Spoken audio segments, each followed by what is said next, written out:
Here, another thing, remind you, we also need to be aware of our project 1 will be due October 8th. October 8th. After that, I will give you the second project. Good. So here, this topic, Fibonacci numbers. Good. So that's our second project. Okay. Sequence 1, Introduction to Fibonacci numbers. So many of you know the Fibonacci numbers. But here, we will learn a lot of interesting properties. Problem 10 of this class, calculating Fibonacci numbers. Oh, one thing I'd like to mention a little bit here. If you look at our PowerPoint notes, part B, I skip it one question. I skip it one problem number 8. That's the binary bits problem. I skip it, so I move to the the greatest common divisor problem. That's the number 9. Number 8, I skip it. So I do not plan to go back to that one because that one not very important. So I look at what we can learn from that. Although some useful thing, but in general, overall, not that important. So let us skip that topic. If we have more time, I would like to add more important topics. That's less important. All right. Question. Given recursion formula for the Fibonacci numbers, defined like this. Initial values, F0 equals 0, F1 equals 1. 2 initial values. Then we have a very simple recursion formula. Fn equals Fn minus 1 plus Fn minus 2. A simple recursion formula. But a lot of interesting problems. It's a lot of useful knowledge we can learn from this topic. The goal, find the Fibonacci numbers. How to calculate it efficiently. That's our main goal, efficiently. So if I ask you to calculate by brute force method, so you know brute force method, so everybody can do it. Okay? The brute force method. But the one thing in your mind you need to be aware of, this Fibonacci number can grow very fast. Very fast. Then you need to be aware of the overflow problem. Overflow problem. If you use the long integer in Java, so that's the 64-bit binary number, right? Long integer in Java, how large is the size? 8 bytes, 64 bits. So you know how large it is. But if you calculate the Fibonacci number if you pass some line, there is line. Passing some line, you get an overflow. Then the number you will get will be wrong. After the overflow problem, that occurs, you get a wrong answer. Here, let me tell you what is that line. Later you can do an experiment easily. N equals 92. 92, this line is okay. Okay? It's good, no overflow. The one right before the overflow. So this line, 92, right before the overflow. But after you pass this line, 93, you get an overflow.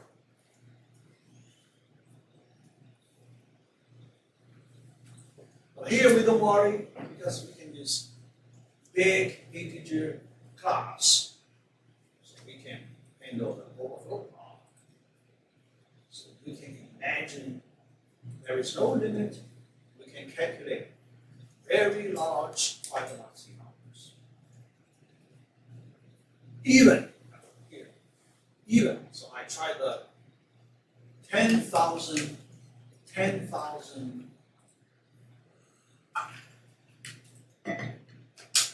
F 10,000. Think about how large it is. Think about F 10,000. How large it is. Huge. But very fast. We can calculate very fast. So you can try. Alright. So in the project, you will do it. You will do it. Okay? Alright. Yeah. So here I give you first few Fibonacci numbers like that. Can you see some pattern, some rules here? Not easy, right? The rules, patterns. Hard to find. What's the pattern? What's the, some simple rules you can observe. The only thing, this recurrence relation. The only one you can see, this recurrence relation. Right. Now, here I give you the reference in the textbook, the material. All right. Now, our plan, we have two different ways we can solve this problem. One, solve it algorithmically. So what's it? So you apply some algorithm to solve it. Well, I used it this way, algorithmically. But there is another way, also very interesting. So we will see that the second way.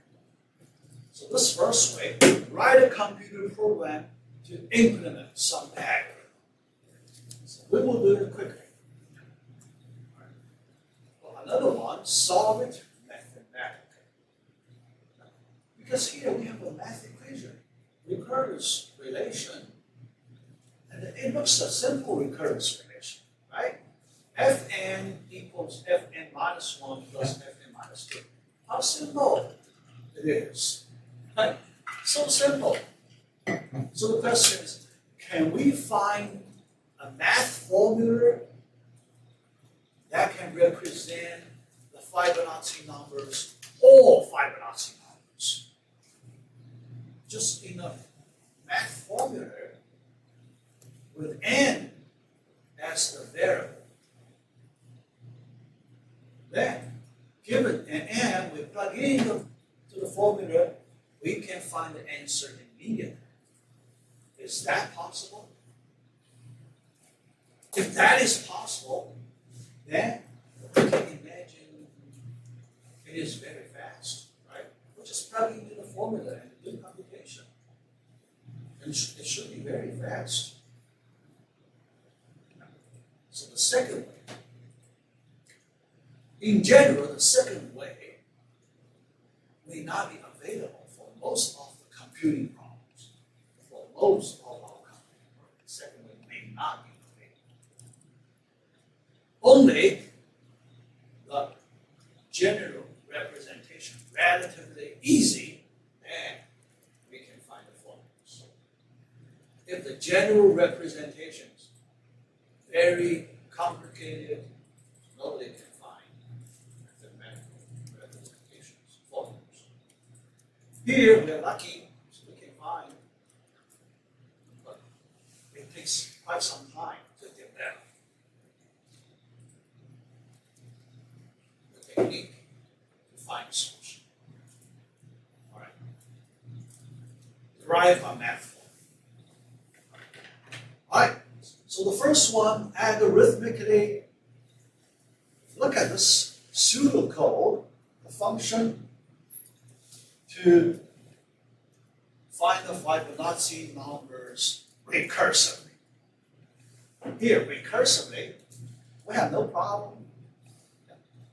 We know it is very powerful, although it consumes more resource than the iterative method.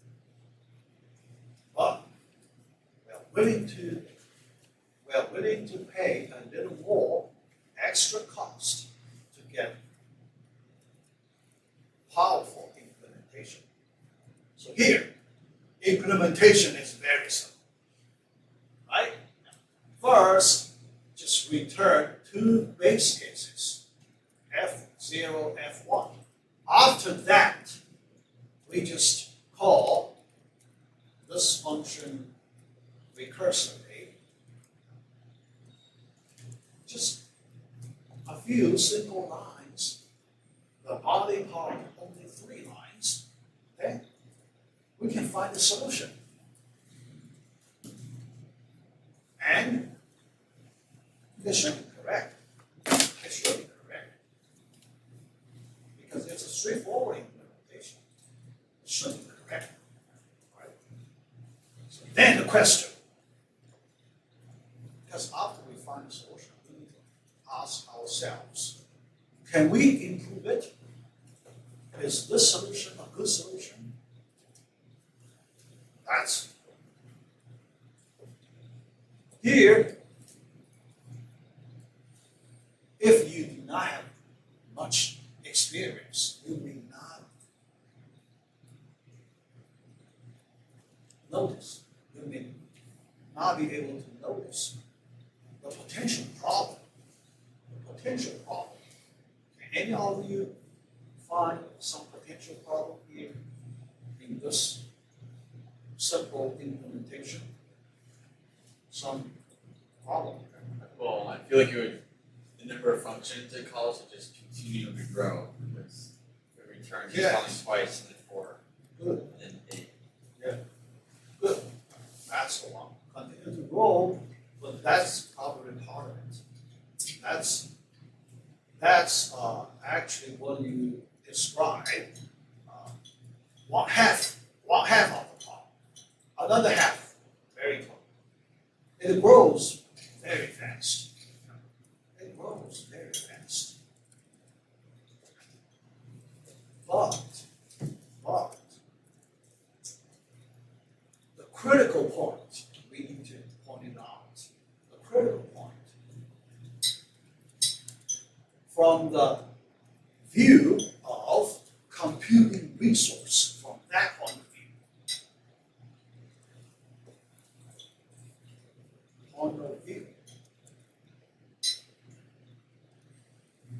Computing resource.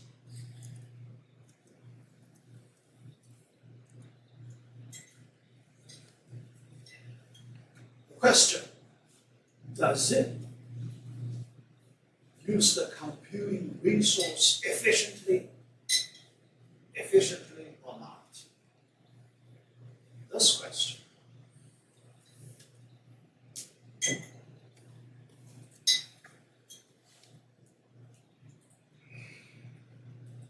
Computing resource efficiently or not? That's the key point. If not efficient, how? What is the reason not efficient? So we want to see it. We want to understand it. And how to improve it. After you find the reason, you will have some idea to improve it. That's our first important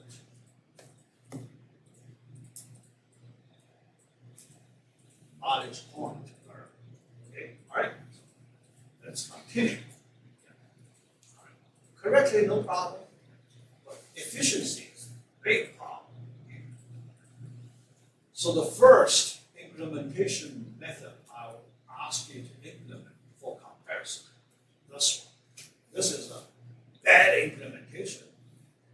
So in the project number 2, I ask you to implement in this way as the first implementation. Very bad, very slow. Takes very long to get correct answer. But the second one we will apply efficient implementation. All right. Yeah. Okay. Yeah. So that's the result. Very slow. But you will see this in your project number 2. Method 1 implementation. Very slow. Here I can give you some idea on my laptop. If I calculate Fibonacci number using this method, I just calculate f of 45. Not too big, right? N equals 45. Much earlier than the overflow line, right? 92. Almost halfway, okay? Halfway of that overflow line. Yeah. But I need at least 30 seconds. I need to wait there for more than 30 seconds. It depends on your computer processors, configurations, how fast. My computer not very fast. Okay? Because I want to use this annotation feature. It's not a computing power. All right, so you can see very slow. So we don't like this solution. So now here, I want to show you the reason why it's so slow. F45 so slow. Well, later, if we use some efficient solution, as I said, the one F10,000, that huge one. Look at it. One F10,000. Another one F45. When you use a bad solution, more than 30 seconds. More than 30 seconds. Right? F10,000, if you use a good solution, immediately. Right? Immediately. Attack. Less than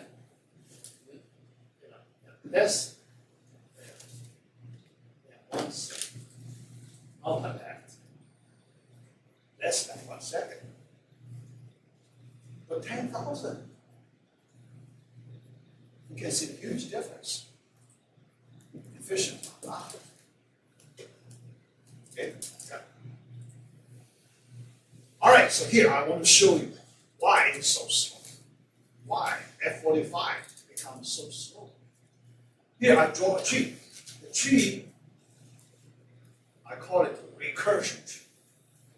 Recursion tree. We have a recurrence relation. Here, let me show you when we calculate fiber of 6. It's a small number, right? Fiber of 6. But we can see the main problem. Here we draw a recursion tree. Based on the recurrence relation, in order to calculate fiber of 6, you need to find a value fiber of 5, fiber of 4. Okay? But unknown, these two numbers are unknown, so you need to go to another level lower, down, So below 5005, you need to find the values of 5004 and 5003. Below 5004, you need to have the value of 5003, 5002, and so on. Okay? So if you complete the whole recursion tree, you can see it's this big. 5006, a small 50 number, but when you draw a recursion tree, because this tree corresponds to our method 1, the recurrence function call behind our method number 1 right here. That's the number of recursion calls.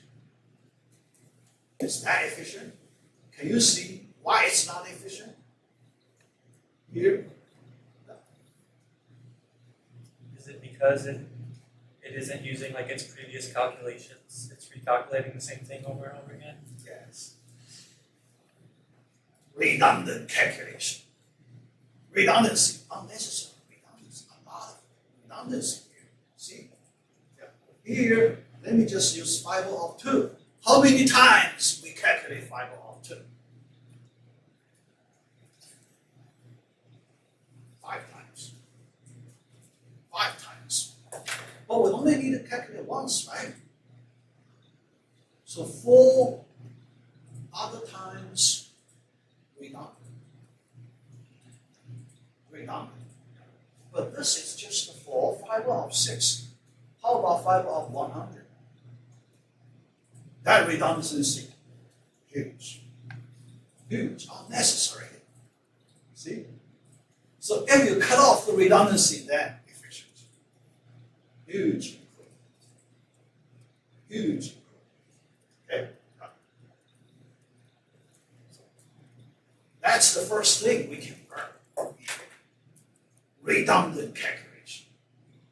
Everybody knows we must avoid this kind of redundant calculation. All right, the first question. Second, how to avoid it. Right? Second, yeah. How to avoid redundant calculation like this in a simple way. In a simple way, right? In a simple, smart way. Not some heavyweight, right? So you do some very expensive operation. Simple way. Simple idea. So you can avoid redundancy. And it's a general idea, quite general. That means not just, you cannot apply just here, you can apply it everywhere. Many other places. All right, let's continue. All right. Here, how to improve the act. The goal, avoid redundant calculation. The question is how to avoid. Yes. Here, there is a big idea we learned in this time. Big idea. Okay? Yeah. Pretty simple, but it's big. It's big. Definitely you need to learn this idea. Okay? And in future, when you work in the real world, it's very likely you have a good chance to use this idea.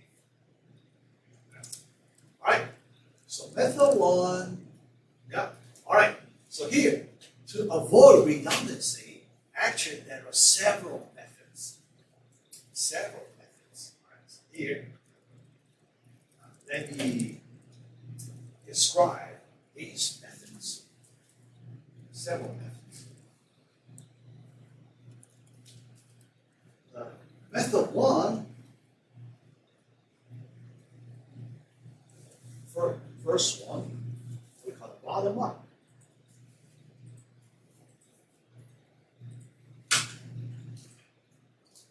Bottom up approach. Okay? All right. Second one, top down approach. Alright, top-down approach, bottom-up approach, alright? Yep. Here, this method 1, this is bottom-up. What's the bottom? Fiber of small numbers, right? F of 0, F of 1, F of 2, 3, 4. So you start from the bottom. F of 0, F of 1. That's bottom. F of 2, and so on. Okay? And then the last one, F of n. Up. From bottom, you calculate all the Fibonacci numbers through F of n.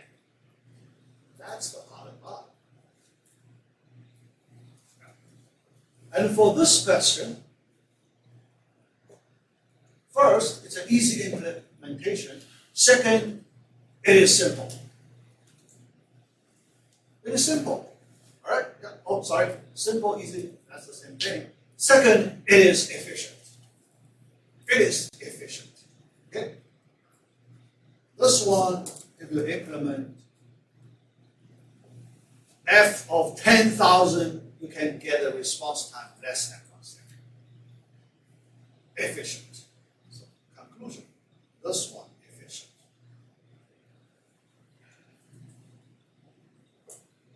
Okay? All right. If I ask you to use the asymptotic notation, can you tell me which asymptotic notation you want to use here? Asymptotic notation. Practice a little bit. Which one you feel the best? We can apply here. Asymptotic notation to describe this diagram. Anyone? Big something notation, asymptotic.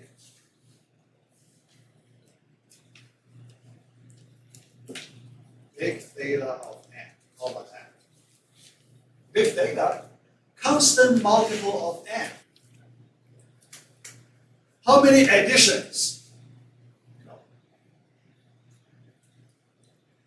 Near n, right? If it's not exact, because we can have n minus, that kind of thing, all right? But if you don't worry about the minus something, multiple of n, one multiple, one n, okay? Constant multiple of n, big theta of n, all right? Yeah, because why I ask you this? Sometimes in my exercise questions, in my homework questions, I may ask you, can you give me a big theta of n solution for some computing problem? Remember? Yeah. If you look at our homework question number 1, for future, so you will see questions like this. Okay. Yeah. So this is the bottom up. Another top down. Top down, that means we start from top, f of n.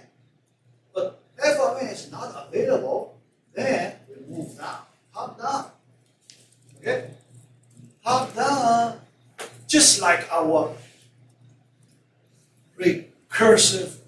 previous recursive algorithm, that's the top down. Okay? But that top down one, at this point, we do not know how to remove the redundant calculation. That's the problem. All right, so here, let's see how to remove redundant computation. All right. Method 2, recursive. We keep the original recursive algorithm. Because the bottom up, we didn't use recursive algorithm. We use iterative algorithm. But the same point we learned from our Tower of Hanoi problem, the same one, because for that problem, we cannot apply iterative algorithm, right? Tower of Hanoi problem. We have to apply recursive algorithm. So sometimes in your real world applications, you have to apply recursive algorithm. Because nobody can find iterative algorithm. This one's simple, so you can find, but most of the relatively hard problems, you have to apply recursive algorithm. So here, we have to find the solution for recursive algorithms. Here, the idea. Use, so here, I give you the specific implementation steps here. But the general idea, right, so before we look at the specific steps, the general idea here, avoid redundancy. Each Fibonacci number, we want to only calculate it once. No more than once. Only once. All right. But how do you keep track of a particular Fibonacci number? How many times you calculate it? Right? Can you keep track of it?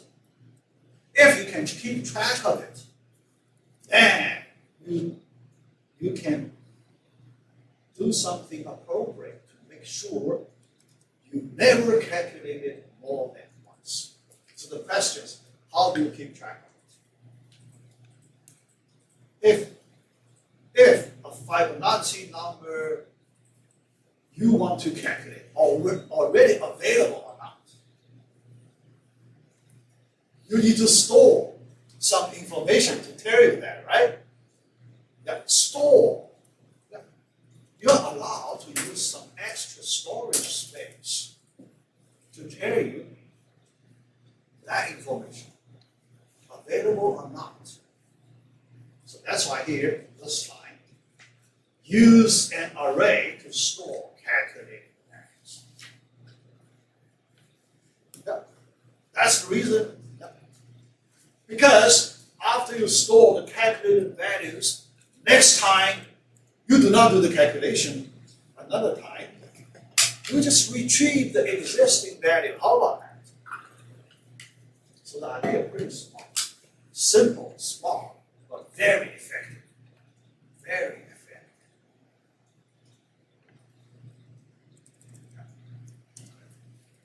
Make sure that no value is calculated more than once.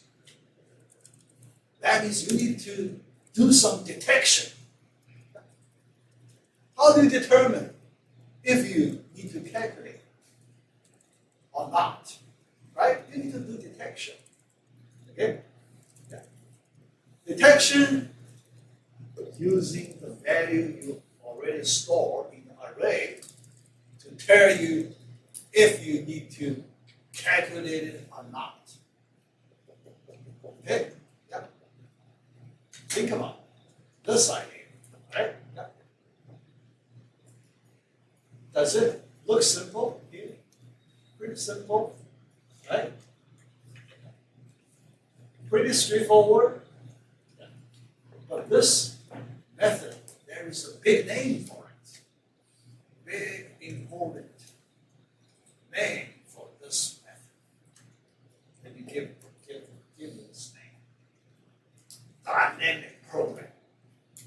We call this dynamic program. That's the name. Okay? But it's the topic of chapter 8. Here, because we need to use it, so I use this example as a simple introduction to dynamic programming. Dynamic programming. Okay? So this is an advanced algorithm. Dynamic programming. In chapter 8. For this class, we won't have time to learn chapter 8. Yeah, an advanced topic. So actually, this is a graduate level topic. So not undergraduate level topic. This is a graduate level topic. Okay? Yeah. Because usually the problem is very hard to solve. But here, the idea, we can learn here. Idea here. All right? So the idea, avoid redundant calculation. How to avoid using some array to store the calculated intermediate results, and we can use that intermediate results to tell us if we need to do a calculation or not, based on the Fibonacci numbers. If a Fibonacci number is already available, then retrieve it. You do not do the second time calculation. Just return its value. That's simple. Okay? All right. So the essence of this method, no repeated calculation. Yeah. But the method, yeah. But how here, so this method, using some special storage space, data structure, you can call data structure, storage space to store the intermediate results. Dynamic programming. Okay? Yeah. So this temporary storage, another name for it, there is another name for this one called dictionary method. Dictionary. Yeah. So this name also pretty good to describe this idea, dictionary. So we create a dictionary.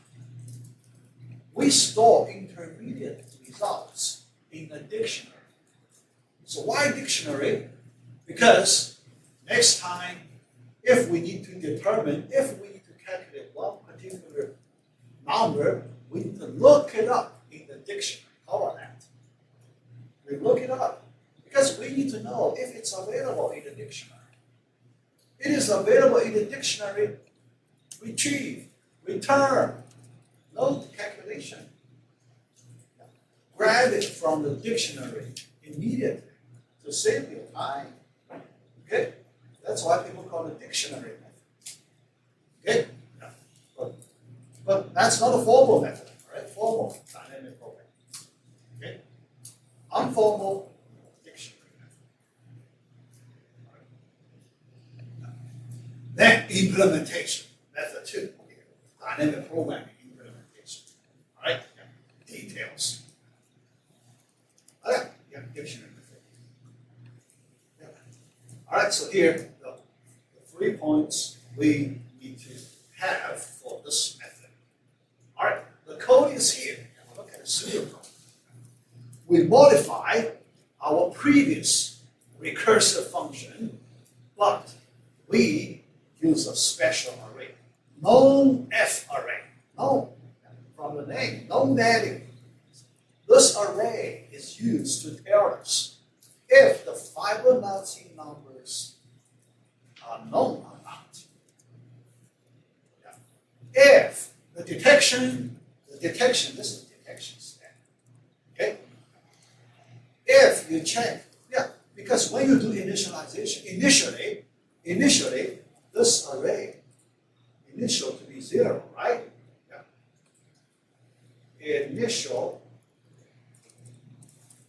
Initially, known fi equals 0 for all I. Okay, initially. Yeah. Initialization. Yeah. All right. After that, every time whenever you calculate one Fibonacci number, you change its value. So the next time you can use this step for detection. If it is greater than 0, it's available. Alright? Return it. Yeah. So that's why return it directly. No calculation. No redundant calculation. That's all you need, right? Yeah, no redundant calculation. Right. Yeah. So after that, after you pass this line, no return, that means that value is the first time you need to calculate. Okay? When you move to the second line, this is the first time you do the calculation. Okay? All right. So if I greater than 1, you do the recursive function call, but assign its value to S variable, because when you return that S, don't forget to update the corresponding value in the known-F array. Assign it to known-F array under index I. After that assignment operation, then return its value. Okay? Yeah. So return. So here you can combine those two operations. It's legal. So do assignment first, then return its value. So this is a legal operation. Okay? Now you see, this is the dynamic programming implementation of the second method. Because in this way, we can keep our recursive method. We do not need to replace it by iterative method. Because for the dynamic programming computing problems, most of them relatively hard to solve. And most of them you can only solve by recursive algorithms. So you cannot get around it. Most of them. Yeah, because the recurrence relation is pretty complicated to be discovered. Pretty complicated to be discovered. Okay? Yeah. Well, that's the graduate level topic. Right? Not our undergraduate level topic. So undergrad, yeah, you just learn those basic ideas. So this Fibonacci numbers is a good place we can learn this important topic. All right. Yeah, so we finish our C.1. C.2, golden ratio. Why? We talk about golden ratio. Remember, we want to solve mathematically. We want to find a math formula for the solution. Then, we need some knowledge. Golden ratio is one important piece in the puzzle. Okay? All right. Let's start the golden ratio. So you heard of that? Yeah. Many interesting pictures, arts. People talk about some magic properties related to the golden ratio. Here, this Mona Lisa painting. Some people talk about the ratio related to the Fibonacci numbers, golden ratio, things like that. All right? Yeah. Here you also see the rectangles. Yeah. Here you can see we use many squares, but the sizes of the squares we choose Fibonacci numbers.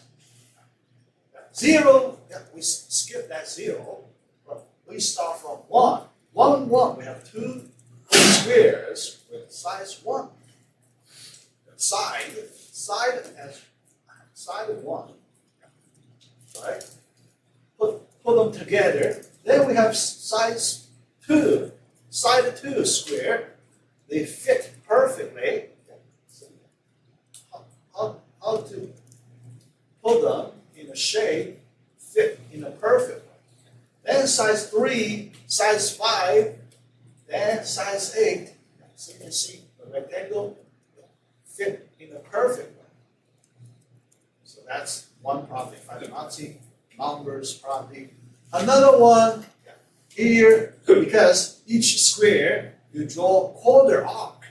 Okay? You draw appropriate quarter arc. So then you can get this beautiful spiral curve. Some interesting properties related to Fibonacci numbers and the golden ratio. Okay? So what's the relationship Fibonacci numbers golden ratio? Actually, there are some books describe beautiful properties of Fibonacci numbers and golden ratios. Here, let us just look at how to define the golden ratio.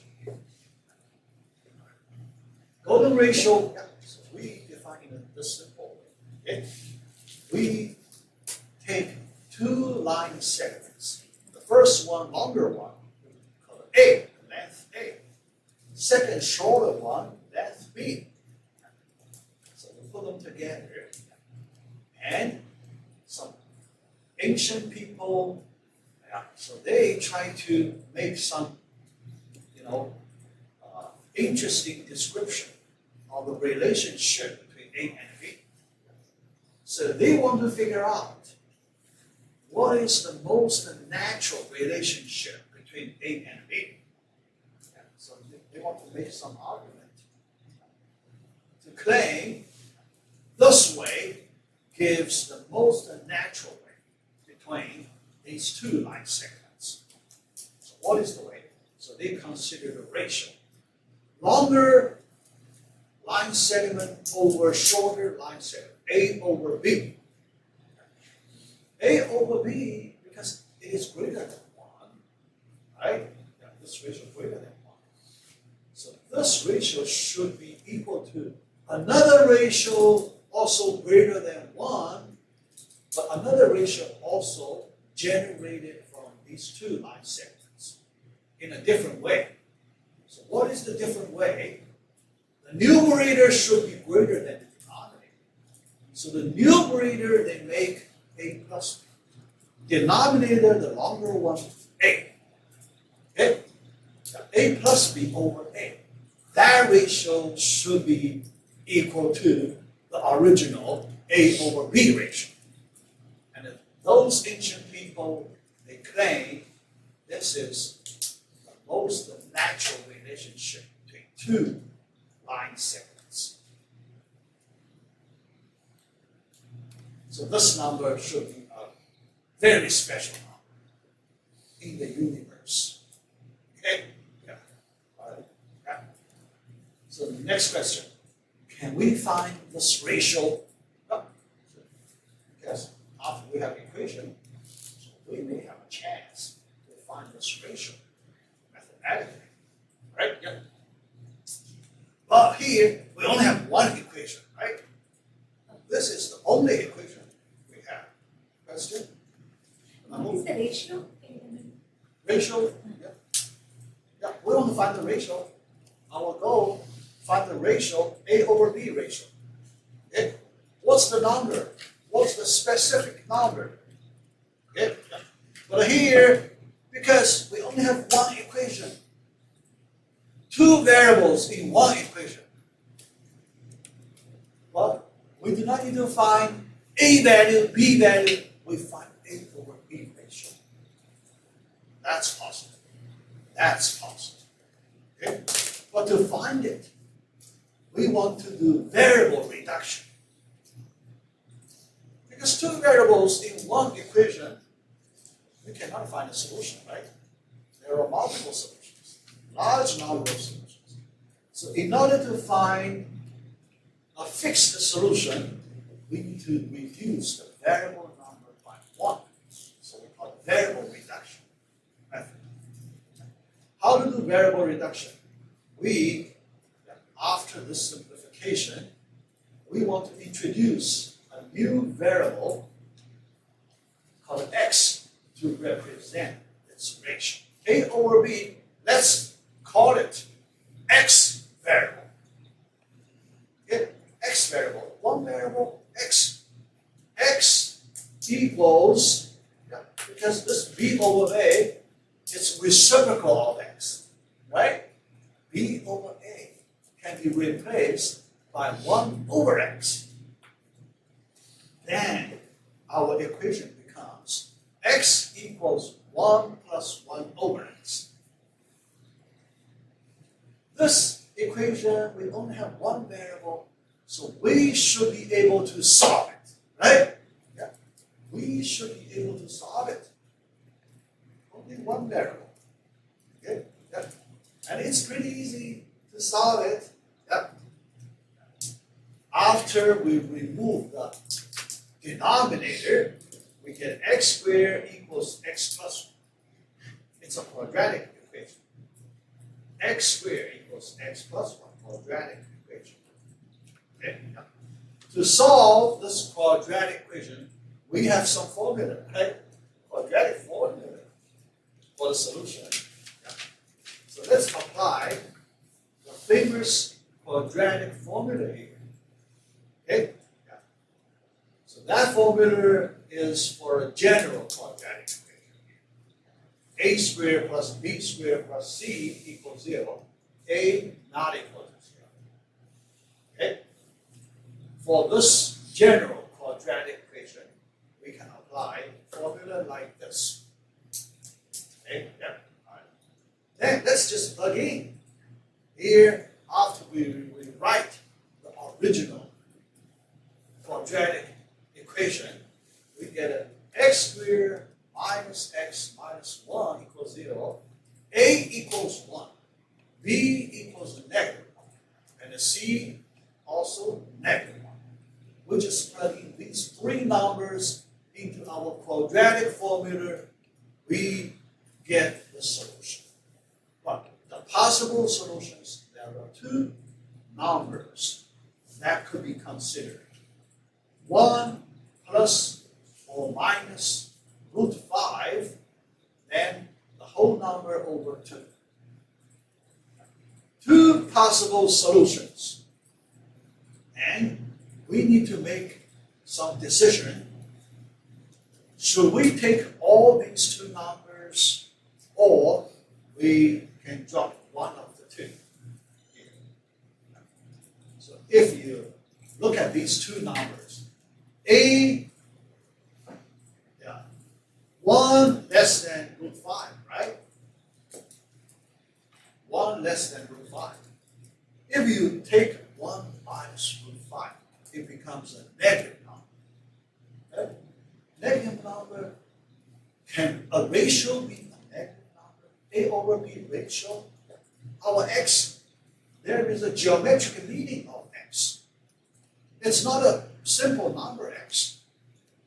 It is a ratio of 2 line segments. Ratio of the lengths of 2 line segments. So it cannot be negative. That is, we have to drop the negative solution and only keep the positive solution.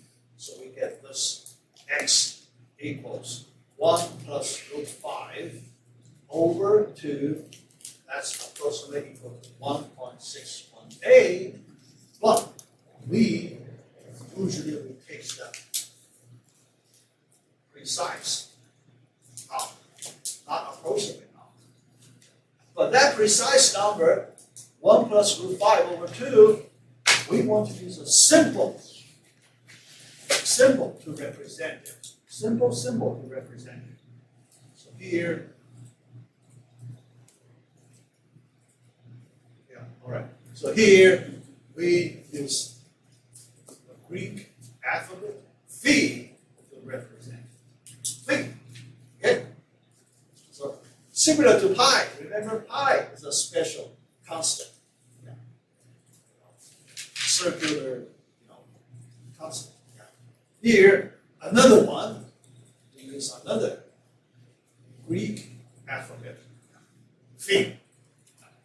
Golden ratio. Yeah. Golden ratio. Yeah. Yeah. So when you see that phi notation, you need to connect to the golden ratio. Okay? All right. All right. Then the magic formula. Magic formula. All right. Power of, you can see the power of math. Fibonacci number f sub n equals 1 over root 5 constant. 1 over root 5. Yeah, root 5. Right? Then times big parentheses. Inside the parentheses, phi to the nth power, phi to the power of n, right? Minus a fraction expression, numerator negative 1 to the nth over e to the n. That's the Fibonacci number form. It's magic. Why we feel it's magic? Because the golden ratio number is not an integer, right? 1 plus root 5 over 2. 1.618 something. It's a non-integer, but now we apply certain operations, power operation, then subtraction, reciprocal, then multiply some constant, we get an integer. How possible? It could be in this way, right? Yeah. So, all right. So let me check how much time I have. All right. So let me close it out quickly. So here we do not have time to talk about the hints of homework questions. Yeah. Try to work on it a little bit. So next time you may bring a few questions to me. Okay. Yeah. Also, you can post in our discussion